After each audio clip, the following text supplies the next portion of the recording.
Hello everyone, good evening. It's Anik Bashar from PhD third year of Biological Science and Bioengineering of IIT Kanpur, and today's lecture will be the sixth lecture on ecosystem.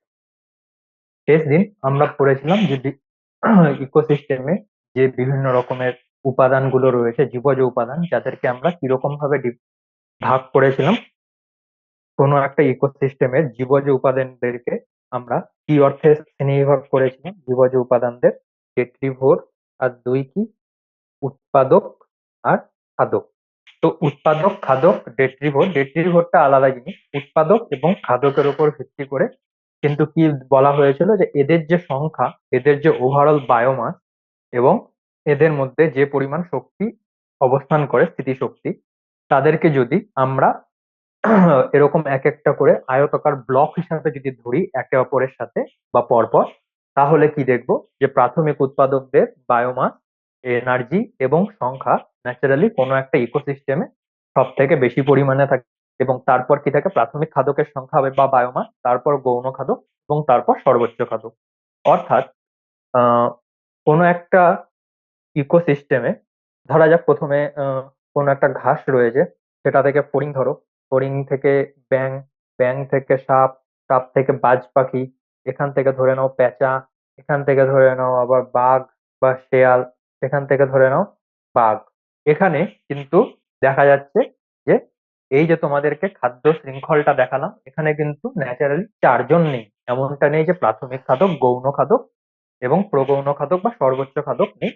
এখানে কতগুলো comp উপাদান রয়েছে? এক, দুই, তিন, চার, পাঁচ, ছয়, সাত এবং আট। তো এবার এটা একটা কিসের উদাহরণ? এটা হচ্ছে গিয়ে একটা খাদ্য শৃঙ্খল, এবং এই খাদ্য শৃঙ্খলটি কোথায় পাওয়া যেতে পারে? খুব সহজেই বোঝা যাচ্ছে, এই খাদ্য শৃঙ্খলটি পাওয়া যেতে পারে কোনো একটা গ্রেজিং খাদ্য শৃঙ্খলের অন্তর্গত কোনো একটা ইকোসিস্টেমের মধ্যে। তো সেখানে কি বলা হয়েছিল? সেখানে বলা হয়েছিল যে যত তোমরা উৎপাদক থেকে সর্বোচ্চ খাদকের দিকে যাবে, তত কি হবে, তত সংখ্যা, বায়োমাস এবং এনার্জি কমতে থাকবে। ওকে। এবার এই সমগ্র, এটা যদি পরীক্ষায় এরকম ভাবে দেওয়া থাকে যে এই খাদ্য শৃঙ্খলের মধ্যে কোন আহ, জীবজ উপাদানের সংখ্যা সব থেকে বেশি, তাহলে এটার উত্তর কি হবে, যে সবচেয়ে বেশি সংখ্যায় বা বায়োমাসে কে রয়েছে? হাঁস। আর সবচেয়ে কম কে থাকবে? সবচেয়ে কম থাকবে কে, যে হচ্ছে গিয়ে কোন একটা খাদ্য শৃঙ্খলের যত পিছনে আসে। অর্থাৎ একটি খাদ্য শৃঙ্খলে তুমি যত পেছনের দিকে যাবে, তত তার কি হবে, সবচেয়ে কম কে হবে? সবচেয়ে কম হবে বাঘ। অর্থাৎ ঘাসের সংখ্যা বা বায়োমাস, অর্থাৎ কোনো একটা গ্রেজিং ফিল্ডে সম্মিলিত ভাবে যত রকমের ঘাস বা প্রাথমিক উৎপাদক রয়েছে, সেটা যদি মোটামুটি ধরা যাক 10⁶ হয়, সেখানে এর কত থাকবে? এর খুবই কম থাকবে। হয়তো এতটুকুর জন্য কেবলমাত্র একখানা বাঘ উপস্থিত থাকবে। এটা একটা এক্সাম্পল বা উদাহরণ। এর দিয়ে আমরা কি বুঝতে পারি, যে কোনো একটা খাদ্য শৃঙ্খলে যত আমরা উপরে উঠবো, তত তার সংখ্যা, বায়োমাস এবং তার মধ্যেকার কোনো একটা তার মধ্যে অবস্থিত এনার্জি সংখ্যা কমে যেতে থাকে। এবার এখানে যেমন বলা হয়েছে যে প্রাথমিক উৎপাদক, এখানে কিন্তু কেবলমাত্র একটি উৎপাদক বা একটি মাত্র গাছের কথা কিন্তু বলা হয়নি। কি বলা হচ্ছে, যে কোনো একটা ইকোসিস্টেমে যত প্রাথমিক ইকোসিস্টেমে যতগুলো প্রাথমিক উৎপাদক রয়েছে তার সবাইকে বোঝায়। গেল? তো অনেক সময় কি জিজ্ঞেস করা হয়, যে ইকোসিস্টেমে সবচেয়ে বেশি বায়োমাস কার থাকবে? বায়োমাস, শক্তি এবং সংখ্যা, এই তিনটেতেই কারা থাকবে? এই তিনটেই থাকবে হচ্ছে গিয়ে উৎপাদকদের। ওকে। আর সবচেয়ে কম কে থাকবে? বায়োমাস, শক্তি এবং সংখ্যার দ্বারা থাকবে সর্বোচ্চ খাদক। এখানেও কি হবে? সর্বোচ্চ খাদক। যত আমরা যদি প্রাথমিক আহ খাদকের কথা বলা হয়, তাহলে সে কি হবে? প্রাথমিক খাদক হবে গৌণ যে খাদক রয়েছে, তার তুলনায় সংখ্যা, বায়োমাস, এনার্জি বেশি থাকবে, কিন্তু উৎপাদকদের তুলনায় কম থাকবে। তো এই জিনিসগুলোকে কি করা হয়, এই জিনিসগুলোকে ইকোলজিতে যখন প্রকাশ করা হয়, তখন এরকম পিরামিড বানানো হয়ে থাকে। এরকম তিন রকমের পিরামিড হয়: সংখ্যা, বায়োমাস, এনার্জি। এই জিনিসগুলো আমরা লাস্ট দিন অনেকটা ডেপথে জেনেছি। এবার এবার যে ব্যাপারটা রয়েছে সেটা সম্পর্কে একটু জানবো, যে সেটা হচ্ছে গিয়ে এটাকে বলা হয় লিমিটেশন অফ ইকোলজিক্যাল পিরামিড। এটাকে বাংলায় কি বলবো? সীমাবদ্ধতা। গেল।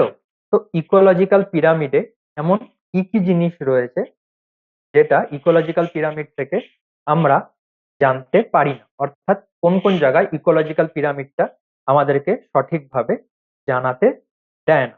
তো এর মধ্যে একটা হচ্ছে গিয়ে যে আমরা কি জানি যে ফুড ওয়েব, একে কি বলে? একে বলা হয় খাদ্য জালিকা। খাদ্য জালিকা অনেকটা কিরকম টাইপের হয়? খাদ্য জালিকা অনেকটা হয় যেমন, আবার ধরে নিই, এবার ঘাসকে আবার কে খেতে পারে? ইঁদুর। ইঁদুরকে কে খেতে পারে? বেড়াল। আবার ইঁদুরকে কে খেতে পারে? ইঁদুরকে সাপও ভক্ষণ করতে পারে। গেল। এরপর আসলাম হরিণ। হরিণকে কে করতে পারে? শিয়াল। শিয়ালকে কে করতে পারে? বাঘ।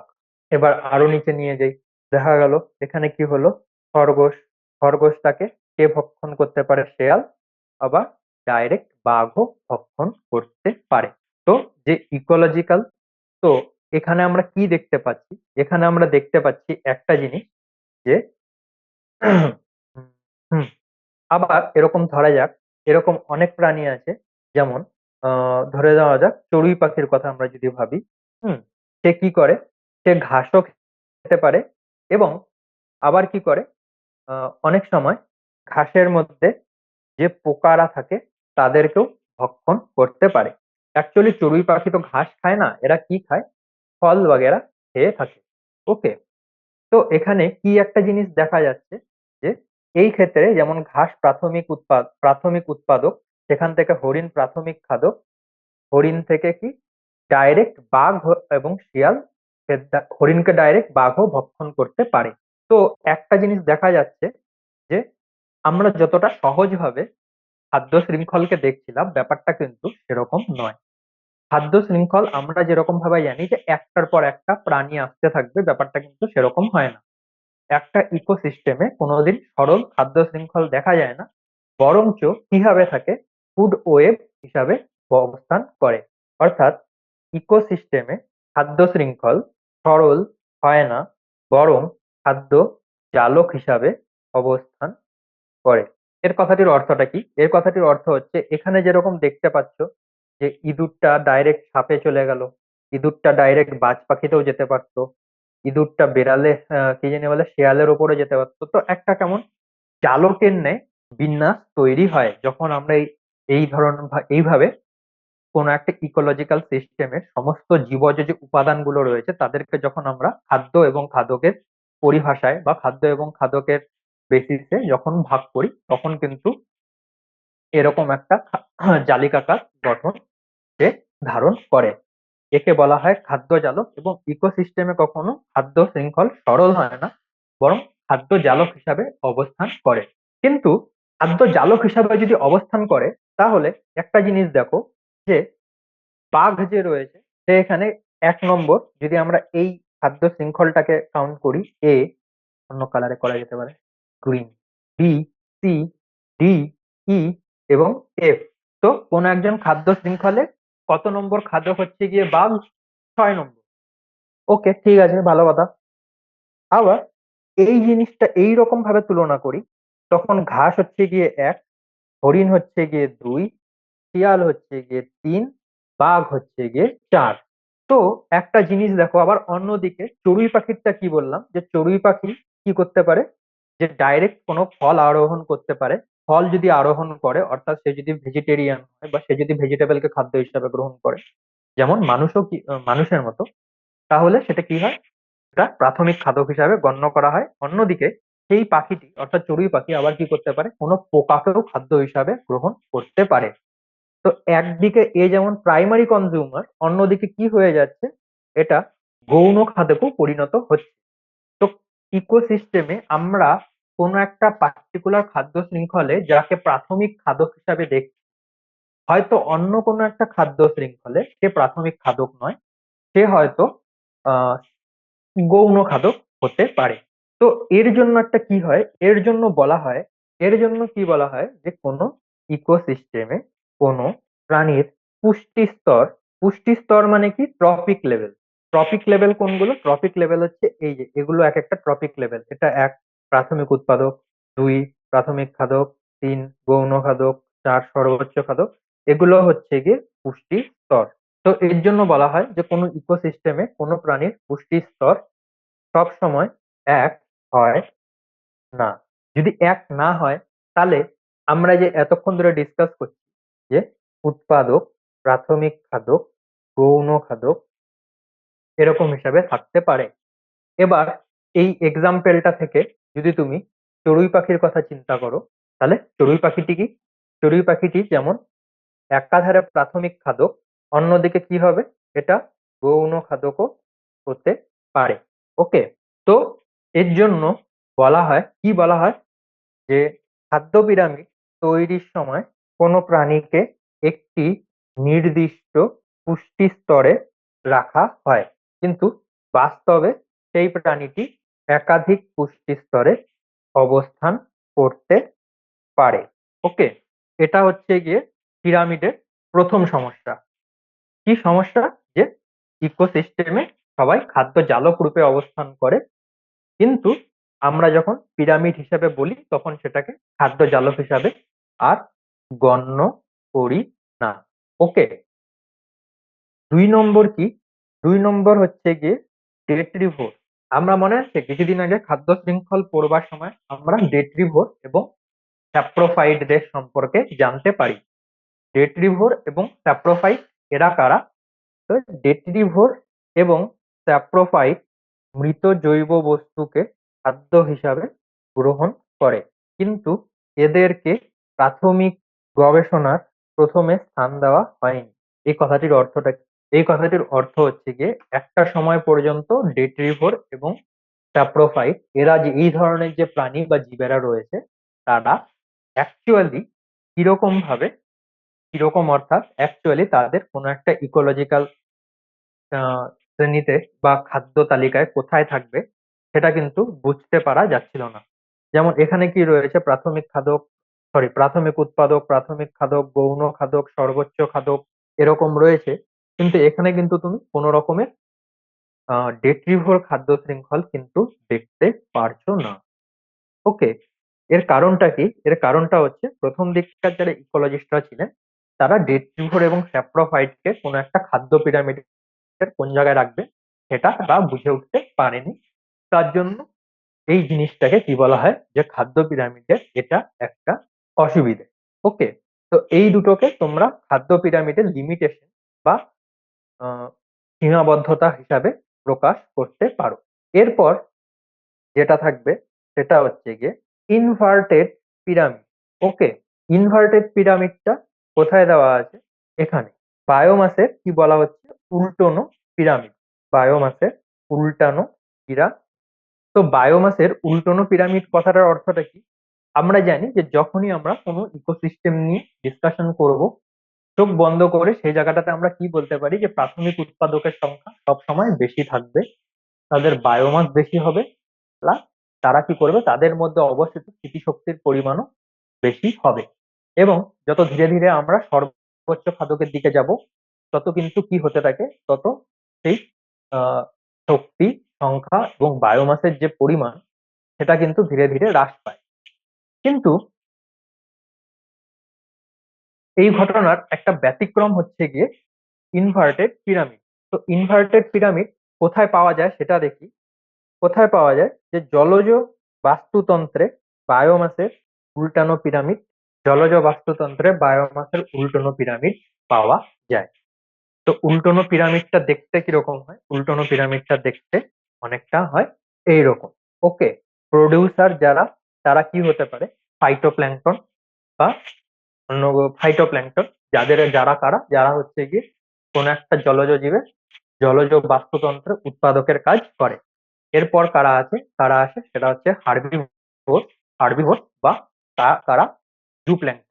ওকে, তো জলজ বাস্তুতন্ত্রে দেখা গেছে যে প্রডিউসার থেকে যত উপরে যাওয়া যায়, অর্থাৎ প্রাথমিক উৎপাদক থেকে শুরু করে যত আমরা সর্বোচ্চ খাদকের দিকে যেতে থাকবো তত কি দেখবো? এনার্জি এবং সরি বায়োমাস কিন্তু বেশি পরিমাণে থাকবে। এর জন্য এটাকে বলা হয় বায়োমাসের উল্টোনো পিরামিড। গেল। তো বায়োমাসের উল্টোনো পিরামিডটাকে একটা এক্সাম্পল দেওয়া যাক। প্রথমে কাদেরকে নেওয়া যাক? প্রথমে নেওয়া যাক ফাইটোপ্ল্যাঙ্কটন। ফাইটোপ্ল্যাঙ্কটন কারা? ফাইটোপ্ল্যাঙ্কটন হচ্ছে গিয়ে জলজ সালোক সংশ্লেষকারী জীব, তাদেরকে কি বলা হয়? ফাইটোপ্ল্যাঙ্কটন। এরপর কারা আসবে? এরপর আসবে জু প্ল্যাঙ্কটন। জু প্ল্যাঙ্কটনের পরে কারা আসবে? ছোট ছোট মাছ। এবং তারপর কি আসবে? বৃহদাকার মাছ। ওকে।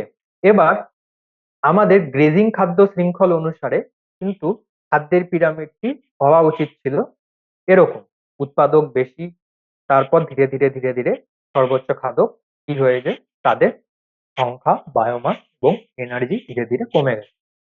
কিন্তু যেটা বাস্তবে দেখা যায় সেটা অনেকটা কিরকম? বাস্তবে দেখা যায় যে ফাইটোপ্ল্যাঙ্কটন, এদের সংখ্যা সব থেকে কম পরিমাণে থাকে। ফাইটোপ্ল্যাঙ্কটনের পর জু প্ল্যাঙ্কটন, এদের সংখ্যা বেশি থাকে। জু প্ল্যাঙ্কটনের পর ছোট মাছ ধরে নাও, এবং তারপর বড় মাছ। তো এটাকে কি বলা হয়? যে বায়োমাসে উল্টানো পিরামিড। তো এবার কথা হচ্ছে গিয়ে যে বায়োমাসের এবার কোশ্চেন হচ্ছে গিয়ে যে কেন জলজ বাস্তুতন্ত্রে জলজ বাস্তুতন্ত্রে বায়োমাসের যে পিরামিড রয়েছে তা উল্টানো কেন হয়ে থাকে। ওকে। তো এর পিছনে অনেকগুলো কারণ রয়েছে। তার প্রথম কারণ হচ্ছে গিয়ে যে জলজ সর্বোচ্চ খাদক যে যারা রয়েছে, সর্বোচ্চ খাদকের দীর্ঘজীবিতা। এর ব্যাপারটা কি? এর ব্যাপারটা বলা হয় যে জলজ বাস্তুতন্ত্রে যেসব প্রাণীরা পুষ্টি স্তরে উপরের দিকে রয়েছে, উপরের দিকে অবস্থান করে, তাদের জীবনকাল উৎপাদকদের তুলনায় অনেকটা বেশি হয়। এই কথাটার অর্থটা কি? এই কথাটার অর্থটা হচ্ছে গিয়ে, ধরা যাক এটা একটা জলজ বাস্তুতন্ত্র ধরা যাক, এবং সেখানে এরকম ছোট ছোট ছোট ছোট ফাইটোপ্ল্যাঙ্কটন রয়েছে। এবার এরা কত বছর বাঁচে? ধরা যাক এরা বাঁচে 1 মাস। অন্যদিকে ওখানে কি রয়েছে? বড় বড় মাছেরা রয়েছে। এরা কত বছর বাঁচে? এরা ধরা যাক আন্দাজ মতো বাঁচে নিয়ার অ্যাবাউট 1 বছর। তো যে মাছ 1 বছর ধরে বেঁচে আছে, সে যদি 1 বছর ধরে খাওয়া দাওয়া নিজের কন্টিনিউ রাখে, তাহলে উইদাউট এ ডাউট এর সাইজ বেড়ে যাবে। গেল। এবং যেহেতু এই ফাইটোপ্ল্যাঙ্কটনদের তুলনায় এই জলজ ইকোসিস্টেমের যে সর্বোচ্চ খাদকরা রয়েছে তারা অনেকটা বেশি বছর ধরে বাঁচে, তার জন্য কি হয়? তার জন্য দেখা গেছে যে তারা অনেকটা সময়, বেশিরভাগ সময় আকার এবং আয়তনে অনেকটা বেড়ে যায়। এর কথার অর্থ হচ্ছে গিয়ে তাদের মধ্যে অনেক সময় বায়োমাস বেশি পরিমাণে পাওয়া যায় কোনো একটা নির্দিষ্ট সময়। এর জন্য জলজ ইকোসিস্টেমে কি হয়? জলজ ইকোসিস্টেমে দেখা যায় কি আহ যে সর্বোচ্চ শ্রেণীর খাদকরা রয়েছে তাদের বায়োমাস ফাইটোপ্ল্যাঙ্কটনদের তুলনায় বেশি হয়। এটা একটা কারণ গেল। 2 নম্বর কারণ কি হতে পারে? 2 নম্বর কারণ হতে পারে যে আকার। আকার বলতে কি বোঝানো হচ্ছে? আকার বলতে বোঝানো হচ্ছে যে জলজ বাস্তুতন্ত্রে যারা পুষ্টি স্তরের উপরের দিকে রয়েছে, তাদের আকার প্ল্যাঙ্কটনদের তুলনায় অনেক বেশি। তো একে তো এরা বেশি বছর বেঁচে আছে, তার উপর একে তো এরা বেশি বছর বাঁচে, 1 বছর এরা 1 মাস, তারপর আবার বলছে আকারেও বেশি হয়। ধরা যাক এটা 100 কেজি, এটা ধরা যাক 100 গ্রাম। তো এরা বাঁচেও বেশি বছর, সাইজেও বড় হয়। গেল। এবং এই দুটো কারণের জন্য কি দেখা যায়? যে এই দুটো কারণের জন্য কি দেখা যায়? যে জলজ ইকোসিস্টেমে এর জন্য দেখা যায় জলজ ইকোসিস্টেমে উৎপাদকদের বায়োমাস কম হয়। তো এবার স্বভাবত প্রশ্ন রয়েছে যে ঠিক আছে, উৎপাদকদের তো বায়োমাস না হয় কম হয়, আমরা মেনে নিলাম। উৎপাদকদের বায়োমাস কম হলে সেই ইকোসিস্টেমটা সার্ভাইভ কি করে করছে? অর্থাৎ কি বলতে চাইছি যে তোমরা গ্রেজিং ইকোসিস্টেম যদি দেখো, যে প্রাথমিক উৎপাদকরা যারা রয়েছে তারা প্রচুর পরিমাণে খাদ্য তৈরি করছে, এবং তারা প্রচুর পরিমাণে রয়েছে বলেই যে তাদেরকে খেয়ে অন্য আর একটা পুষ্টি স্তরের প্রাণীরা বেঁচে রয়েছে। কিন্তু জলজ ইকোসিস্টেমে কি দেখা যাচ্ছে? জলজ ইকোসিস্টেমে দেখা যাচ্ছে যে প্রডিউসাররাই কম, তার তুলনায় অন্যান্য প্রাণীরা বেশি। তাহলে তারা এই যে এখানে যাদের বায়োমাস অনেকটা বেশি, এরা এই অল্প পরিমাণ খাদ্য গ্রহণ করে বেঁচে কি করে রয়েছে? তো তো কোশ্চেনটা হচ্ছে যে যদি উৎপাদকদের বায়োমাস খাদকদের তুলনায় কম হয়, তাহলে ইকোসিস্টেম সারভাইভ কি করে করছে? গেল। তো এখানে সায়েন্টিস্টরা যখন এটা নিয়ে রিসার্চ শুরু করে, তখন তারা কি দেখতে পায়? হুম, সর্বোচ্চ খাদক, গৌণ খাদক, প্রাথমিক খাদক এবং উৎপাদক। এবার বলা হচ্ছে যে উৎপাদকদের জলজ ইকোসিস্টেমে উৎপাদকদের টার্ন ওভার রেট রেট হচ্ছে গিয়ে বেশি। এই কথাটির অর্থটা কি? এই কথাটির অর্থ হচ্ছে যে উৎপাদকরা খুব অল্প সময়ে অনেকটা বংশবৃদ্ধি করতে পারে। তো উৎপাদকরা বংশবৃদ্ধি করলো, তো কি হয়েছে? বংশবৃদ্ধি করলো, তো বংশবৃদ্ধি করাতে এদের কি হচ্ছে, যেহেতু এদের টার্নওভার রেটটা খুব বেশি, এর জন্য কি হচ্ছে, ধরা যাক সর্বোচ্চ খাদকরা কি করছে, উৎপাদকদের নিয়ার অ্যাবাউট, সর্বোচ্চ খাদকরা ধরা যাক উৎপাদকদের নিয়ার অ্যাবাউট 1% কে রেখে বাকি 99% খেয়ে নিয়েছে। কিন্তু পরের কিছুদিন পরেই দেখা যাবে উৎপাদকরা আবার কি হয়েছে, যে 1% যে উৎপাদক বেঁচে ছিল, সে বংশ বৃদ্ধি করে করে করে করে করে করে করে করে আবার 100% চলে গেছে। অর্থাৎ সর্বোচ্চ খাদকরা বা প্রাথমিক খাদকরা উৎপাদকদেরকে যদি সম্পূর্ণরূপম ভাবে নিয়ার টু এক্সটিংক্ট বলবো না, কিন্তু যদি প্রচুর পরিমাণে তাদের উপর চারণ করে বা তাদেরকে খাদ্য হিসেবে গ্রহণ করে, তারপরেও কি হয়, যেহেতু ফাইটোপ্ল্যাঙ্কটনদের টার্ন ওভার রেট বেশি, অর্থাৎ তারা খুব অল্প সময়ে খুব প্রচুর বংশ বিস্তার করতে পারে, তাই কি হয়, যে কোনো একটা পার্টিকুলার সময়ে তুমি গিয়ে যদি ওভারঅল ক্যালকুলেট করো যে এর মধ্যে সর্বোচ্চ বায়োমাস কোথায় আছে, তাহলে হয়তো তুমি দেখবে যে সর্বোচ্চ খাদক সবসময় সব থেকে বেশি বায়োমাস নিয়ে বসে আছে। কিন্তু এই যে উৎপাদকরা রয়েছে, এদের সংখ্যা কিন্তু কোনোদিন কমছে না। এদের উপর যতই খাদ্য গ্রহণ করা হোক বা এদের উপর যতই শিকার করা হোক, কি দেখা যাচ্ছে? দেখা যাচ্ছে যে উৎপাদকরা কি হচ্ছে, তাদের সংখ্যা কমে গেল, কিন্তু যেহেতু তাদের টার্ন ওভার রেট বেশি, তারা খুব অল্প সময় আবার নিজেরা মহিমায় ফিরে আসছে। অর্থাৎ ধীরে ধীরে তাদের সংখ্যা বৃদ্ধি খুব অল্প সময়ের মধ্যে বেড়ে যাচ্ছে। তাই সর্বোচ্চ খাদক, গৌণ খাদক এবং প্রাথমিক খাদকদের কিন্তু জলজ ইকোসিস্টেমে কোনোদিন খাদ্যের অভাব হয় না, যদিও সেখানে উৎপাদকদের বায়োমাস কিন্তু কোনো একটা নির্দিষ্ট সময়ে কম থাকে। হুম। তো এর জন্য কি হয়, তাই এই ইকোসিস্টেম ফাইটোপ্ল্যাঙ্কটনের এই ইকোসিস্টেম ফাইটোপ্ল্যাঙ্কটনের অল্প বায়োমাস দিয়েও সার্ভাইভ করে। এবার স্বভাবত যে পরের কোশ্চেনটা রয়েছে, যে গ্রেজিং খাদ্য শৃঙ্খল যে রয়েছে, সেখানে বায়োমাসের উল্টানো পিরামিড কেন দেখা যায় না? তো এর কারণ হিসেবে বলা যেতে পারে যে গ্রেজিং খাদ্য শৃঙ্খলে যারা প্রডিউসার রয়েছে, ওকে, উৎপাদক ধরা যাক, এবং এইদিকে কারা থাকবে, খাদকরা থাকবে। ওকে। তো গ্রেজিং খাদ্য শৃঙ্খলে উৎপাদক কারা? ঘাস বা গাছ, বৃক্ষ।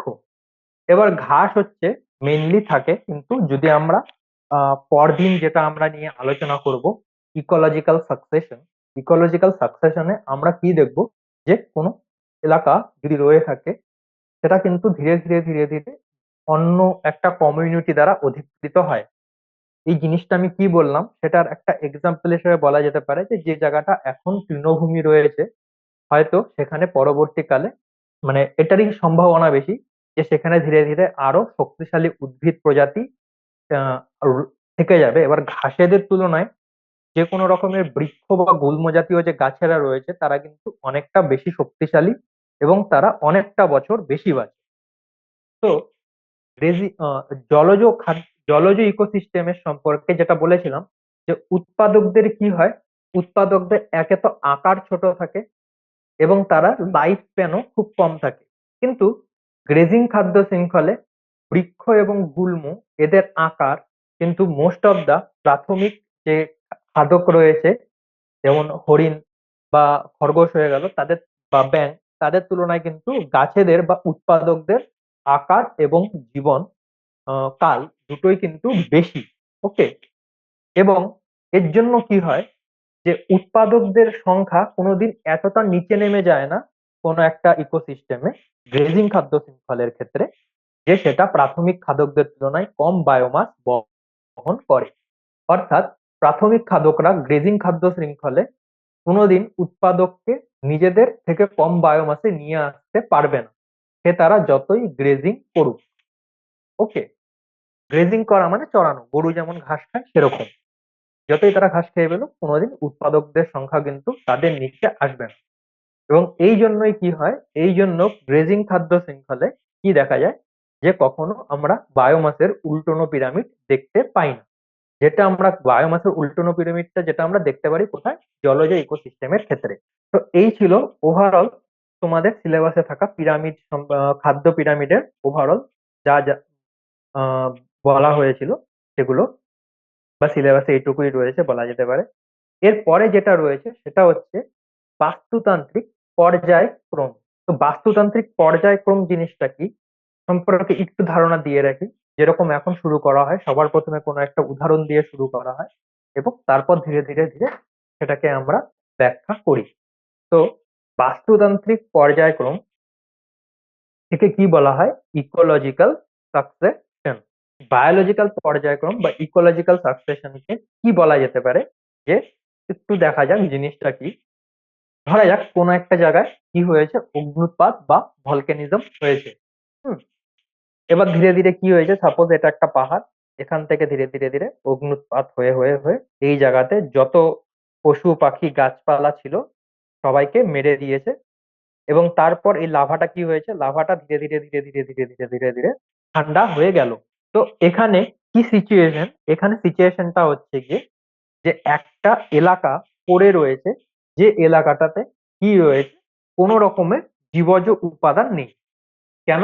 কারণ ওখানে ভলকানিজম বা অগ্নুৎপাত হয়েছে, এবং অগ্নুৎপাতের জন্য, আগ্নেয়গিরির জন্য কি হয়েছে, এখানে এমন একটা এলাকা সৃষ্টি হয়েছে যে এলাকায় কোনো রকমের জীবজ উপাদান নেই।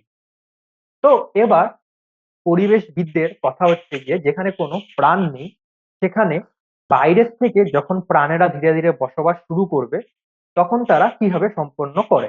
এবার দেখা গেছে যে প্রথমে এরকম এই ফাঁকা জমিতে ধীরে ধীরে ধীরে ধীরে লাইকেন বা মস বা ছোট ছোট আহ সালোক সংশ্লেষকারী ব্যাকটেরিয়ারা প্রথমে এই জায়গাটিকে দখল করে।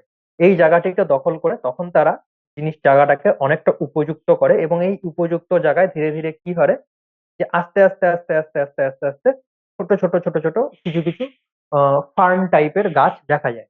এরপর কি হয়, এরপর দেখা যাচ্ছে যে এখানে ধীরে ধীরে গ্রাসেস তৈরি হচ্ছে। ওকে। বহুবর্ষজীবী গ্রাসেস তৈরি হচ্ছে, ধীরে ধীরে ঘাস তৈরি হচ্ছে। এবার ঘাসেরা যখন থাকলো, এদের তো যখন ঘাসেরা এবং মানে ঘাসেদের আগে লাইকেনরা ছিল, তার আগে ছোট ছোট উদ্ভিদরা ছিল। তো এরকম ভাবে ধীরে ধীরে ধীরে ধীরে যখন আমরা যাচ্ছি তখন কি হয়, কোনো একটা জায়গার উর্বরতা বা তার মধ্যে থাকা অর্গানিক ম্যাটার কিন্তু ধীরে ধীরে বৃদ্ধি পায়। এবার যেখানে অর্গানিক ম্যাটার বেশি সেই জায়গাটাকে উর্বর বলা হয়। এর কারণ কি, যেহেতু সেখানে অর্গানিক ম্যাটার বেশি সেখানে খাদ্যের সোর্স প্রবলেম হয় না, খাদ্যের সোর্সের প্রবলেম হয় না। তো এর জন্য কি হয়, ধীরে ধীরে ধীরে ধীরে তারপর এখানে যে ঘাস রয়েছে এই ঘাসেরা সরে যায়, সেখানে ধীরে ধীরে এর ধরনের গাছেরা তৈরি হয়, এবং সর্বশেষে বৃহদাকার গাছেরা অবস্থান করে। তো কোনো একটা ফাঁকা জমি, যে জমিতে কোনো রকমের কোনো প্রাণ নেই, সেটাকে যদি তুমি রেখে দাও তখন তুমি কি দেখবে, প্রথমে লাইকেনরা ধীরে ধীরে জন্মাচ্ছে, তারপর ছোট ছোট গাছ, তারপর ঘাস, তারপর একটু বড় টাইপের গাছ হবে, তারপর কি হবে, আস্তে আস্তে সেই জায়গাটাকে আর কোনো অন্য কিছু থাকবে না, সেখানে কি থাকবে, সেখানে থাকবে হচ্ছে গিয়ে পুরো বড় বৃক্ষ। তো এই যে সম্পর্কটা রয়েছে, এই যে স্টেজ গুলো রয়েছে, একটা স্টেজ, 2, 3, 4, 5 এবং এটা 6, এই স্টেজ গুলো হতে কিন্তু অনেকটা সময় লাগে এবং এই স্টেজ গুলো হওয়ার অনেক রকম বায়োলজিক্যাল প্রসেস বা ইকোলজিক্যাল প্রসেস রয়েছে। তো এইভাবে ধীরে ধীরে কোনো একটা জায়গায় ইকোসিস্টেমের যে জীবজ উপাদান রয়েছে, প্রথমে জীবজ উপাদানদের মধ্যে কে ছিল? লাইকেন সব থেকে বেশি ছিল, এবং তারপর কি হয়, তারপর ধীরে ধীরে এখানে বড় বড় গাছেদের জন্ম হয়। তো এইভাবে যে স্টেজ বাই স্টেজ কোনো একটা ইকোসিস্টেমে জীবজ উপাদানদের মধ্যে যে পরিবর্তন দেখা যায় সেটাকে কি বলা হয়? Ecological succession. সাকসেশন মানে হচ্ছে গিয়ে, যেমন তোমাদেরকে কি বলা হয়? সাকসেসর। সাকসেসর মানে কি? যে হচ্ছে পরবর্তীকালে আসবে বা যে হচ্ছে পরবর্তীকালে দায়িত্ব গ্রহণ করবে। তো এই সাকসেশন মানে ধীরে ধীরে ধীরে ধীরে ইকোলজিতে বায়োলজিক্যাল এলিমেন্টসের পরিবর্তন। তো যাই হোক, বাস্তুতান্ত্রিক পর্যায়ক্রম কাকে বলে? বলা বলা হয় যে ইহা একটি প্রক্রিয়া যার দ্বারা কোনো ইকোসিস্টেমের জীবজ কমিউনিটির গঠন, গঠন মানে কে প্রাথমিক উৎপাদক, কে প্রাথমিক খাদক, এই ধরনের যে গঠনটা থাকে সেটাকে বলা হয় গঠন।